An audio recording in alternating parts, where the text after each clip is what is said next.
Olá.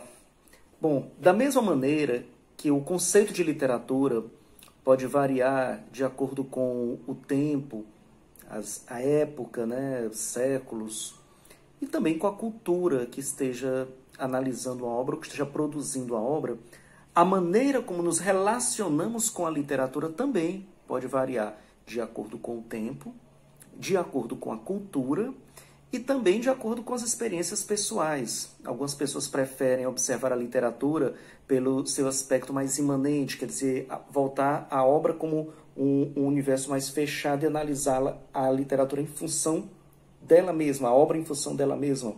Ou a literatura comparada, de você estabelecer as relações e correlações de influência, de desleitura de uma obra em relação a outra, né, de um autor em relação ao outro. A crítica genética, observar como é que uma obra foi construída, as várias versões até chegar ao seu texto mais definitivo. Temos também a literatura analisada dentro de um viés mais político-ideológico, e todas essas são abordagens bastante válidas, mas há também a leitura de fruição, sua relação com a literatura ser estritamente de fruição, de entretenimento. Isso também é uma forma de se relacionar com a literatura. E um elemento ligado a essa questão da literatura de fruição, do estímulo à leitura, pode gerar também um interesse dentro do universo de curiosidades biográficas de um determinado autor. Isso é muito interessante na hora de quando vamos trabalhar com formação de leitores, né? Muitas vezes você consegue captar a atenção de um determinado aluno, de um determinado leitor em formação para o interesse da leitura de uma obra literária através de uma curiosidade da biografia do autor. Isso, é claro, em hipótese alguma, substitui a leitura da obra, e isso também não é uma análise literária da obra em si, mas é fruto de pesquisa, é fruto de um debruçar-se sobre biografias, cruzar informações, e que pode gerar também muitos assuntos interessantes e que geram também uma obra autônoma em si.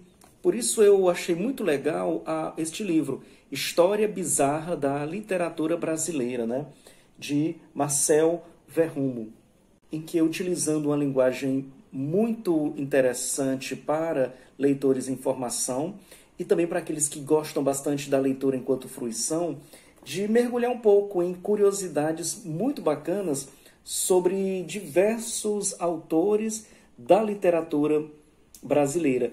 Desde os autores da época do quinhentismo, quer dizer, dos primeiros momentos do Brasil, ainda enquanto iniciava o processo de colonização, né?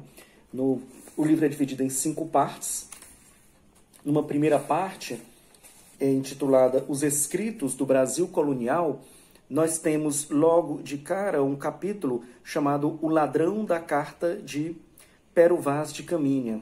Obviamente você já fica, né? Poxa, roubaram a carta e tá bom, ela é preservada até hoje em Portugal. Na verdade, esse ladrão aqui bom, é melhor não falar porque seria um spoiler, mas qualquer pessoa que já leu a carta de Pero Vaz de Caminha vai lembrar dessa informação logo lá no finalzinho, nos últimos momentos da carta, onde ele faz referência bem curiosa a esse ladrão e de certa maneira, aos motivos pelos quais Pero Vaz de Caminha se debruçou a redigir aquela carta, né?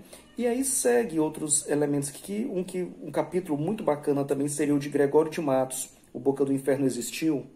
Outro, Cláudio Cunha da Costa, Suicídio ou Assassinato.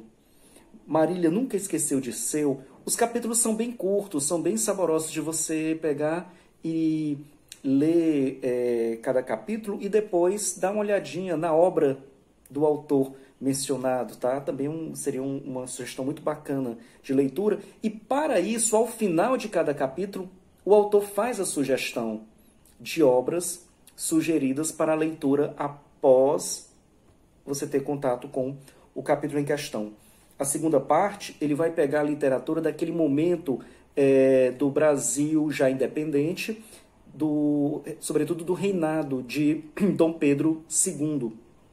Por isso, a parte 2 é intitulada Aos Olhos do Rei e do Imperador, onde ele pega lá, né, desde quando era no tempo do rei, né, com a vinda de o Dom João VI, e se estende até o Dom Pedro II, mas sobretudo o período de Dom Pedro II, onde você encontra aqui Bernardo Guimarães e o Ladrão da Cabeça de Tiradentes, né? Um capítulo sobre literatura erótica, livros para segurar com a mão só. O início da literatura de ficção científica nacional, as cartas de José de Alencar a favor da escravidão, Machado de Assis, o escritor que descobriu que a loucura é contagiosa. A parte 3 já pega o período republicano, daí as letras da República, onde você vai encontrar Raul Pompeia, Olavo Bilac, o primeiro acidente de carro no Brasil, né? Euclides da Cunha, o escritor assassinado pelo amante da própria esposa, Triste Fim de Lima Barreto, né?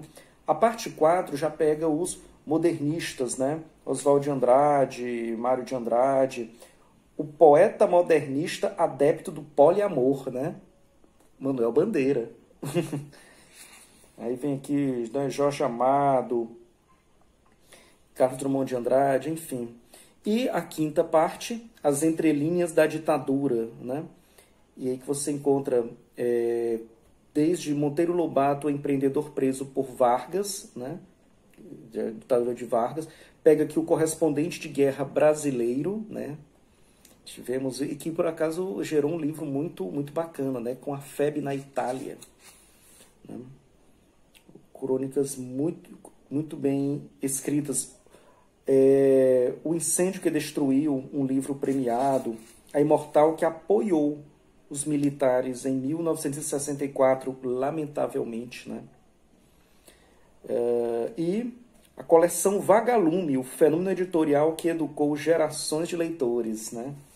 Então, assim, recomendo a leitura, né, da história bizarra da literatura brasileira, e ele pode ser lido de várias maneiras. Duas delas seriam a literatura, ler enquanto literatura de entretenimento, porque é bem escrito, é uma linguagem bem saborosa, tá certo? É recomendado para qualquer leitor, desde do leitor informação, quanto leitores que já conhecem as obras, mas querem conhecer algumas particularidades curiosas, né? quase que anedotas, né, sobre esses autores. E também uma outra sugestão é para utilização em sala de aula, para professores que querem levar para a sala de aula, além da obra em si, ler trechos deste livro como auxílio para chamar mais a atenção do autor, para utilizar como esse recurso de fisgar bastante atenção, tá? Então, é um livro muito bacana, recomendo a leitura. Tá aqui, História Bizarra da Literatura Brasileira. Valeu!